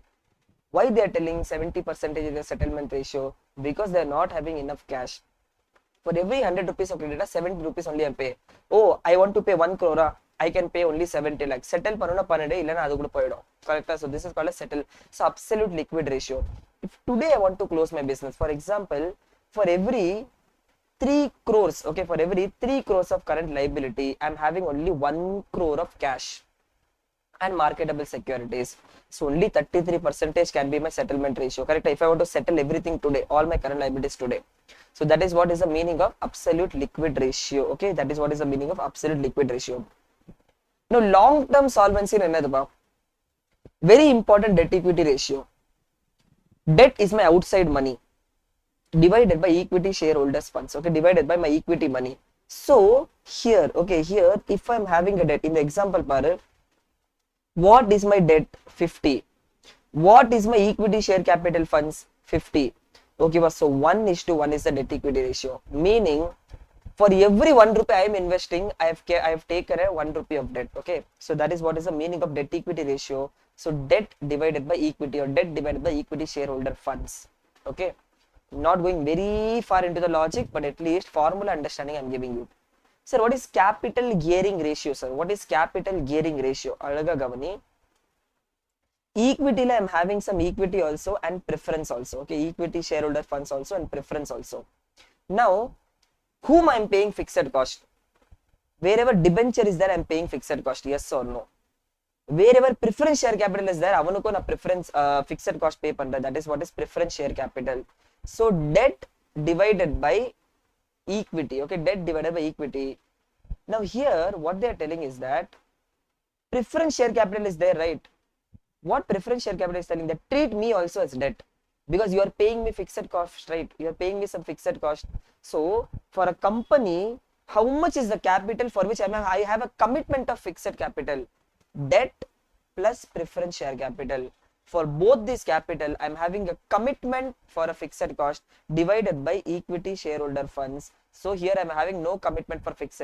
So this is nothing but, okay, this is nothing but debt equity ratio. Equity usual preference irukona, the equity is taking shape of debt. So debt plus preference share capital divided by equity shareholders funds. Okay, divided by equity shareholder funds. And a lot of confusion is there in debt equity ratio. Debt divided by equity. Actually, equity means equity share capital, equity share capital plus reserves and surplus plus preference share capital. Actually, preference share capital should also form part of equity. But in your textbook, at few places, okay, at few places only they are taking preference share capital. At most of the places they are taking equity share capital. First of all, preference share capital is rare. Even if it is coming, okay, they are taking only equity shareholder funds. But logically, debt divided by equity, equity preference should also come, but it is not coming. Okay, so you don't have to worry more about it. 90% chance preference share will not come. If it is coming, you just write an assumption, debt divided by equity shareholder funds, or it will be given clarity in the question. Okay, if you're solving question, you'll get to know these things. Now, equity ratio another. Out of my total capital employed, how much is my equity amount? So that is what is equity ratio. So percentage, okay, percentage. Inge ni paardana, what is my capital employed? 100 is my capital employed, correct? Now, out of my 100, 50 rupees is my equity, 50 rupees is my debt.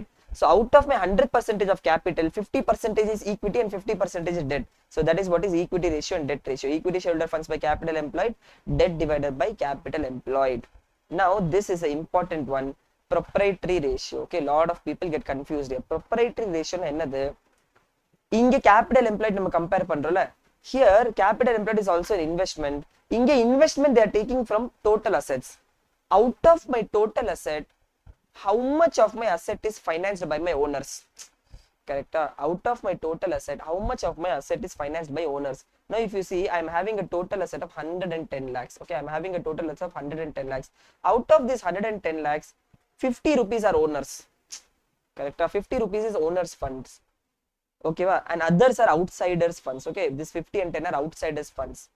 So this 110 rupees, so 50 divided by 110, this percentage that I'm getting, right, this is what I call it as proprietors funds. So proprietors fund, the meaning is how much of my total asset is financed by my owners. Okay, by my owners. So this is what is proprietors funds divided by total assets. So this is what is proprietary ratio. Till now, solvency ratio is completed. Are you all having clarity? Just give me a thumbs up. Yes, sir, I'm having clarity. Super. See, profitability ratio with respect to sales. Very easy, pa. What is my profit with respect to sales? Gross profit ratio, gross profit by sales into 100. Net profit ratio, net profit by sales into 100. Operating profit ratio, operating profit by sales into 100. Because you know the income statement, I don't have to explain all these things. You know what is the operating profit, correct? Operating ratio. What is the ratio for all the operations? So COGS is my operating expense. The COGS is also one of my expense and operating expense. So total. So this is nothing but an expense ratio. Okay, this operating ratio on the operating profit ko operating ratio ko you should not get confused. Operating profit is a profit ratio. Operating ratio is an expense ratio. So COGS plus operating expenses divided by sales into 100. This is what is operating ratio. So 1 minus all the operating expenses is equal to operating profit ratio. So 1 minus operating ratio is equal to operating profit ratio. Very important equation. You should be knowing this. Okay, wow. Yeah, COGS, sales minus COGS minus operating expenses is equal to gross operating profit. So 1 minus operating profit ratio is equal to operating profit ratio. Okay, 1 minus operating ratio is equal to operating profit ratio. This was tested in the last examination. Okay, this was, people say that last examination was the toughest question and this point was tested in last examination. Are you all with me? In your clarity irka, sir, operating ratio clarity irka? Give me a thumbs up. Operating ratio clarity irka? Okay, boss. So COGS plus operating expenses divided by sales into 100. That is my operating ratio. Now expense ratio, pa. COGS ratio, COGS divided by sales into 100. Operating expense ratio, admin plus selling divided by sales into 100. Admin overhead ratio, admin by sales into 100. Selling overhead ratio, selling by sales into 100. No great explanation is needed. Okay, all these are very simple. Okay. Now, profitability ratios with respect to investment. Out of my investment, what is the profit that I'm generating? That is what is the next question. Now, investment, நம்ம மூணு point of view பார்க்கலாம். One is investment in total assets. One is investment in capital employed. One is investment in equity. So, total asset na business வழியா பார்க்கிறோம். Out of my total asset, what is the return that I'm generating? Now, for the total asset, EBIT is the return that I'm generating. Okay, va? Now, also for capital employed, EBIT is the return, because EBIT is the profit that I'm generating from the business, and business can be invested both by my money and outside money also. So I've invested 100 crore rupees, I've generated this much of operating profit. From the operating profit, I will pay to the debtors, and that will be earnings available to equity shareholders. Okay, va? I mean, debtors, tax, everything minus panna earnings. So what is the profit for capital employed? EBIT is the profit for capital employed. What is the profit for total asset? EBIT is the profit for total asset. Sometimes PAT is also used. Okay, sometimes PAT is also used. Okay, logically EBIT will come, but sometimes PAT is also used. Okay, so in return of total asset, PAT can also be taken. Okay, so question parcha you will be able to get. Now, what is return on equity? For the investment in equity, what is the return that I'm getting? Return on total asset. For the investment in total asset, what is the return that I'm generating? Return on capital employed. For my investment in capital employed, what is the return that I'm generating? Investment in equity. For the investment in equity, what is the return that I'm generating? So, what is the investment? Equity shareholder funds. What is the return? Earnings available to equity shareholders. So, PAT minus preference dividend is nothing but earnings available to equity shareholders. So, earnings available to equity shareholders divided by equity shareholder funds. That is what is return on equity. Now, sir, post tax இந்த ரிட்டர்ன்ல இருந்து tax மட்டும் minus பண்ணிடணும். So post tax ரோட்டா EBIT into 1 minus T, post tax ROC EBIT into 1 minus T. How can you take PAT minus preference dividend is already after tax number only, correct? Earnings available to equity shareholders is already after tax number. So here there is no concept of pre-tax and post-tax. It is same only. Okay, va? So return on equity is same only. Again, don't do PAT equity earnings available to equity shareholders into 1 minus T. Correct? 2 times why you want to pay taxes. Yes. So return on total asset, return on capital employed, and return on equity.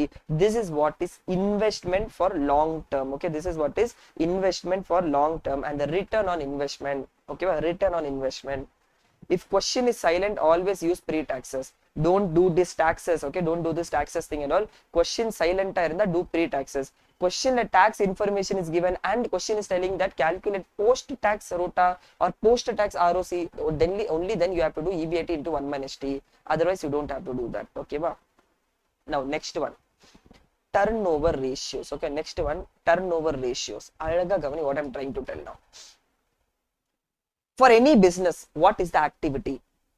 Sales is my activity. Yes. So adanala this is called as turnover ratio. In the turnover ratio, what I will be comparing is only sales pa. Okay va? So what is called as efficiency pa? Efficiency in another. For example, I am having 100 crore rupees of asset. I am having 100 crore rupees of asset.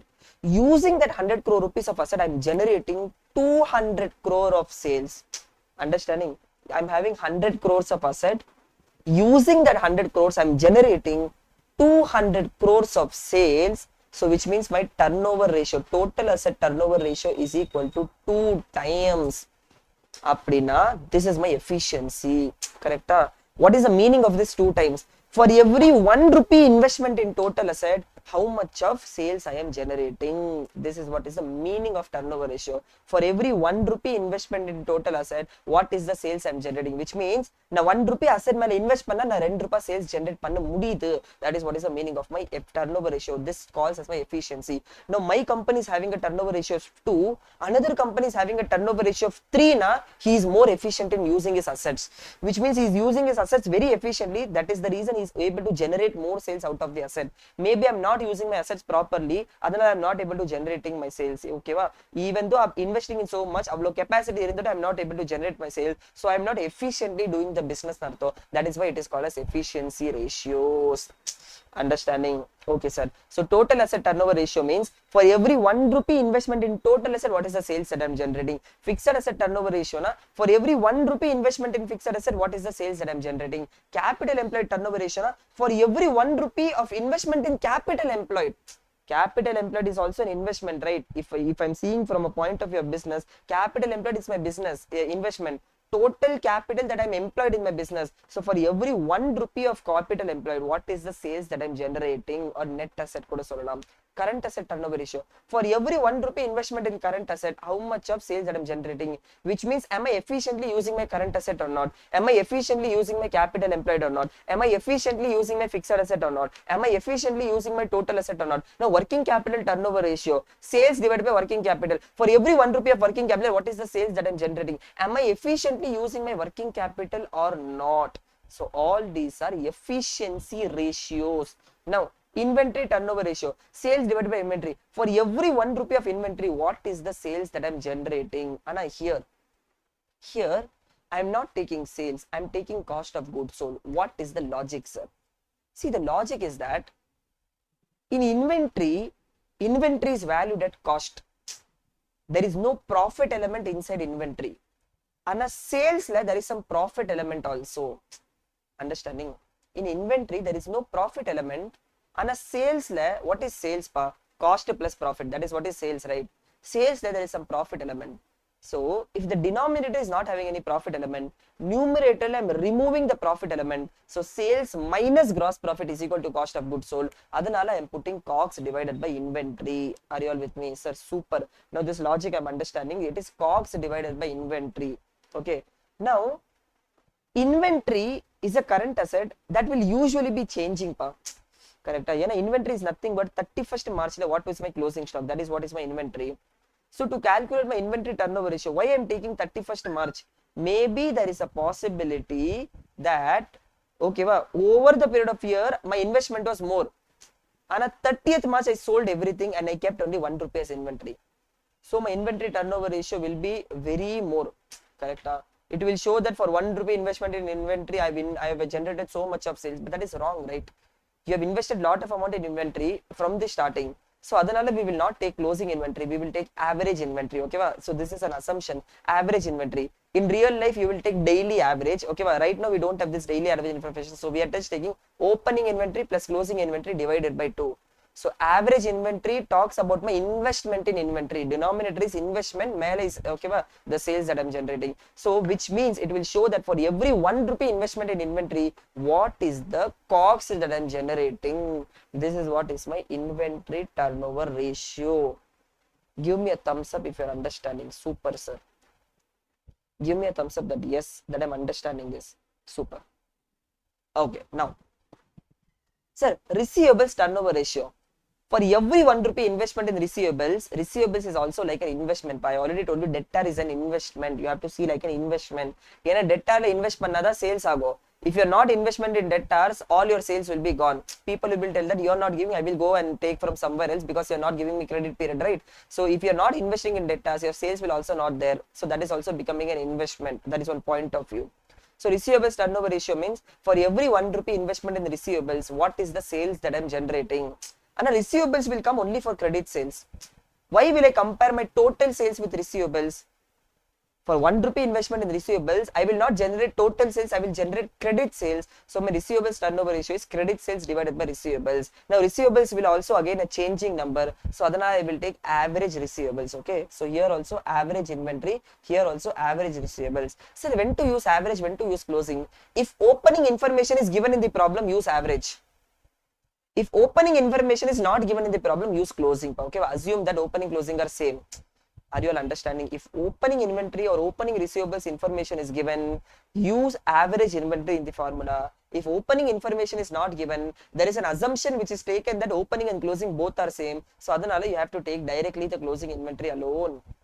So the meaning is for every 1 rupee investment in inventory, what is the COGS that I'm generating? Therefore, every 1 rupee in receivables, what is the sales that I'm generating? That is credit sales. Kile, payables turnover ratio, sales divided by payables. For every 1 rupee investment in payable, what is the sales that I'm generating? But payables is for purchases. How I am comparing payables and sales? How a monkey is compared with a donkey? Correct. Both are not comparable. Comparable number pannadana or some meaningful ratio. No? So I don't have to put credit sales. I have to put credit purchases. So for every 1 rupee of payable, how much of credit purchases I am having? So this is what is payables turnover ratio. Sir, if a receivables turnover ratio, for having 2 rupees of receivables, 2 crores of receivables, I'm generating 10 crores of sales. Okay, 10 crores of sales. So my receivable turnover ratio is 5 times. My receivable turnover ratio is 5 times. But there are some persons who for receivables of 2 crores generating 15 crores of sales.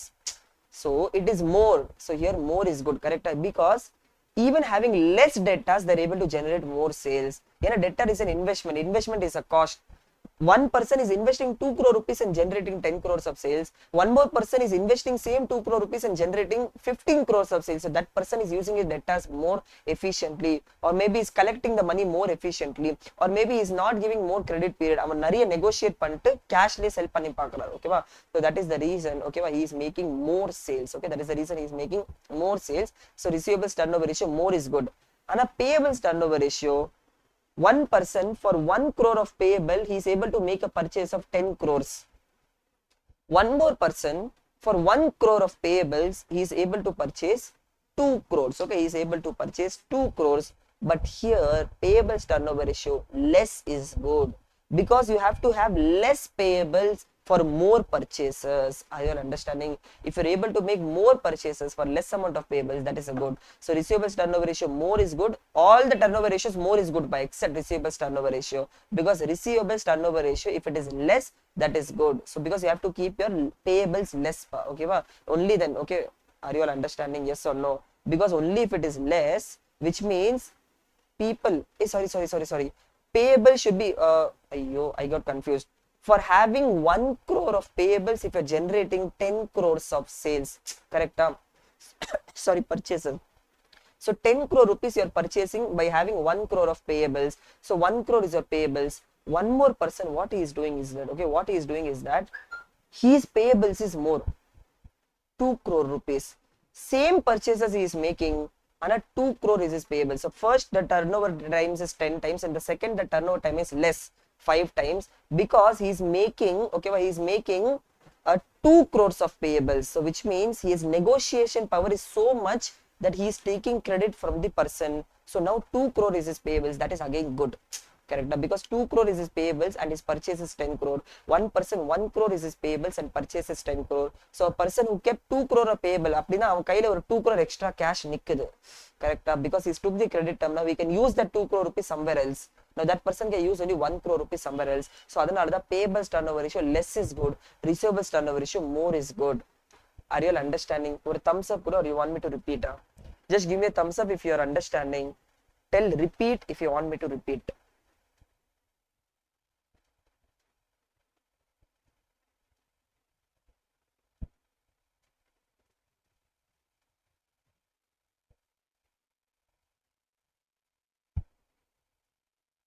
Okay. Now, sir, next one. Okay, now next one. See, if opening information is given, then take the average in the denominator. Okay. Now, in sometimes question will say take COGS. Question will say fixed asset turnover ratio with respect to COGS. Okay, understand? Sometimes question will say fixed asset turnover ratio with respect. Actually, sales is also proper, COGS is also proper. In the question, sometimes sales is used, sometimes COGS divided by fixed asset is used. Okay, but first preference is given to sales. If sales is not Yanamari in the COGS, but some in the question it will be given. Okay, fixed asset turnover ratio, take COGS, and the question will be given, or fixed asset turnover ratio with respect to COGS, like that something will be given. Then don't question the question. Sir, formula is sales divided by fixed asset. Why I should take COGS divided by fixed asset? If question is telling take COGS, you have to take COGS. Okay, don't question the question again. You just have to answer the question. So COGS divided by fixed asset. In many questions, they are taking COGS divided by fixed asset, because that is also, fixed asset profit element is not there. Sales we have to remove the profit element. So that is the reason. But even though there are unrelated comparison, but still sales is also correct, COGS is also correct. First preference given to sales, second preference given to COGS. Okay, till now turnover ratio is completed. Are you all having this clarity? Give me a thumbs up. Yes sir, super. Now next one is coverage. The last ratio is coverage ratio. Okay, the last ratio is coverage ratio. Sir, what is the meaning of coverage ratio? How much of profit that I'm having to pay back my fixed cost. Usually banks, debenture holders will all see this coverage ratio. Now understand, I am having 100 crores as my EBIT. Okay, I am having 100 crores of my EBIT. Let me just say 100 crores. So EBIT minus interest is equal to profit before tax minus taxes is equal to profit after tax minus preference dividend is equal to earnings available to equity shareholders. Now 100 less say 50 rupees is interest. So 50 rupees is PBT. Say tax is 50 percentage. So 25 rupees. 25 rupees is PAT. Say 10 rupees is my preference dividend. So 15 rupees is my earnings available to equity shareholders. Now say from this 15 rupees, I have to pay some equity dividend also. Say 10 rupees is the equity dividend I have to pay. So meedi irukra 5 rupees is what I call as retained earnings. Okay, this is what is the income statement. Now the debenture holders are coming or the banks are coming and they are seeing that whether the company is earning enough profit to pay my money or not. Now, from where the company is paying money to the bank from EBIT, correct?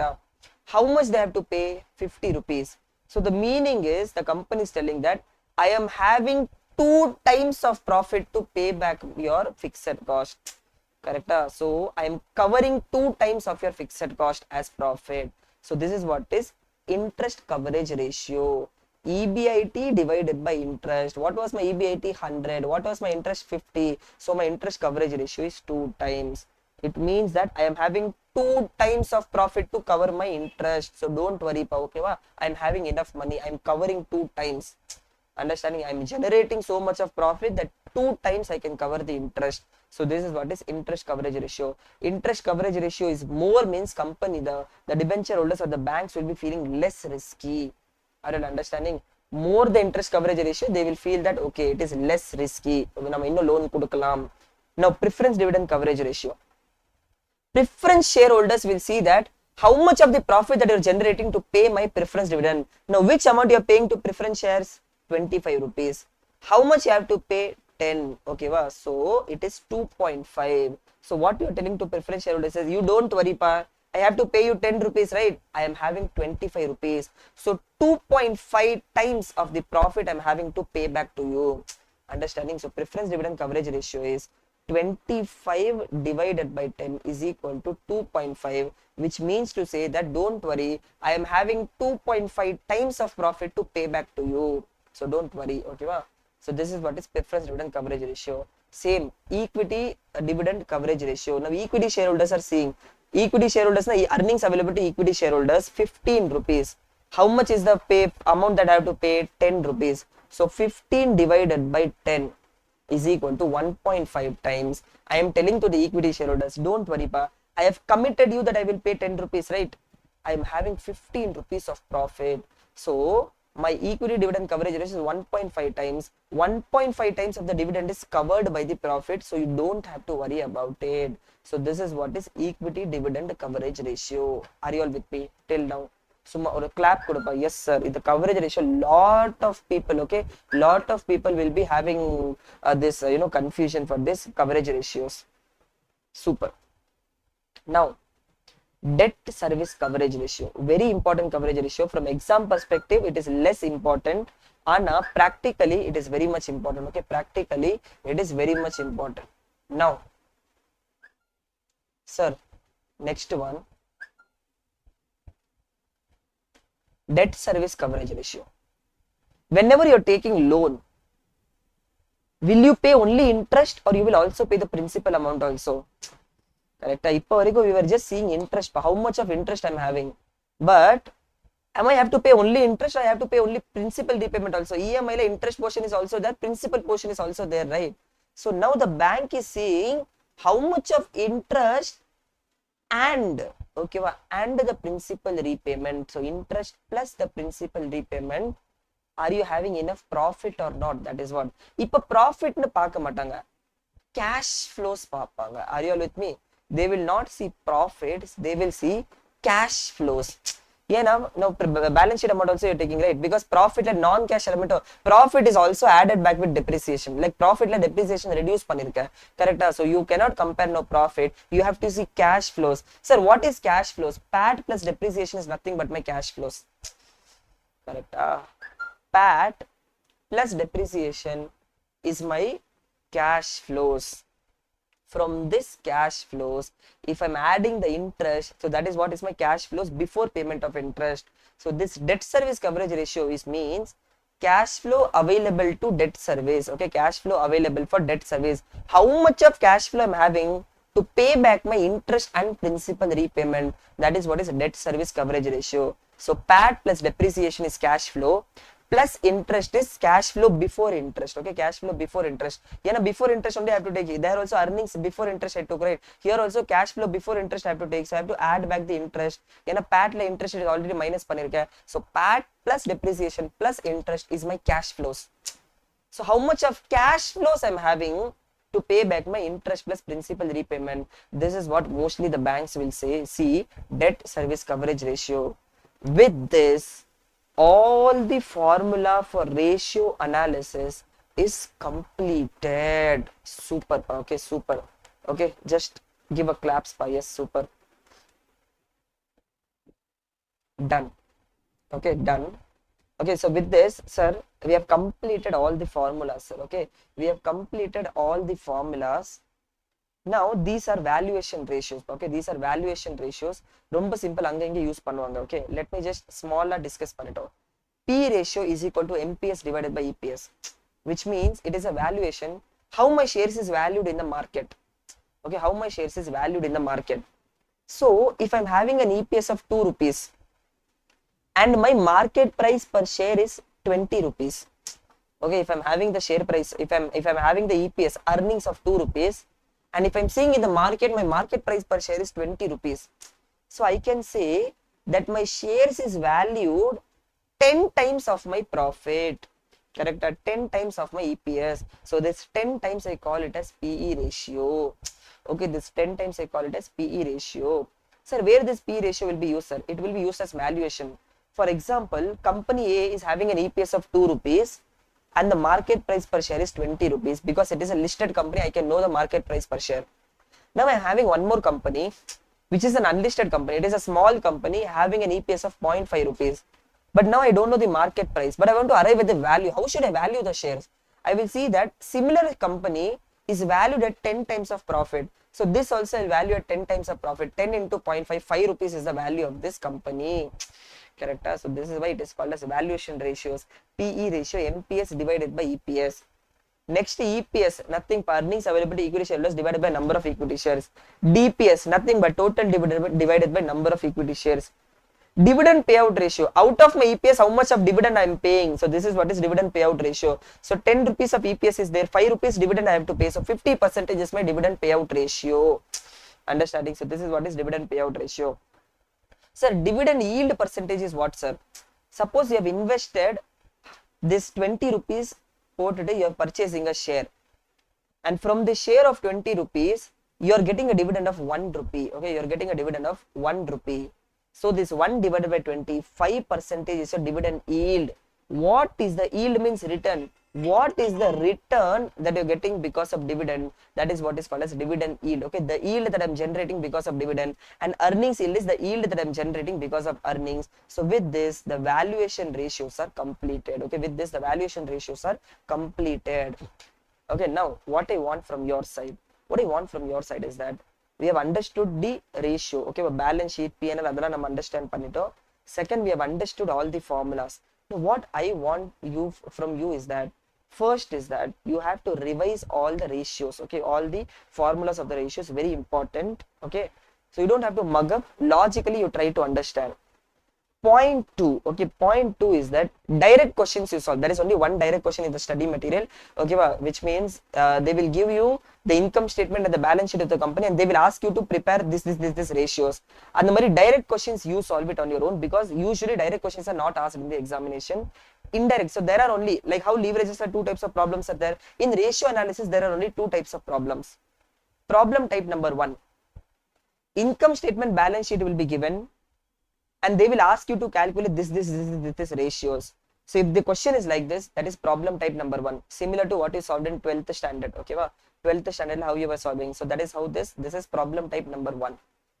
Problem type number 2, ratios will be given, and they will ask you to prepare the income statement or balance sheet or any one item of income statement or balance sheet. So reverse calculation marila pannu. Okay, problem type number 2. 99% problem type number 2 is asked in the examination. Okay, problem type number 2 asked in the examination. Ratios will be given and you have to prepare the income statement or balance sheet, or ratios will be given and you have to prepare some other ratios. Okay, so reverse calculation da panna vendi irukudho. So that is what is problem type number 2. So now what is your homework? So there are some 2 or 3 questions, one question in illustration and one question in practice problem, that is a direct question.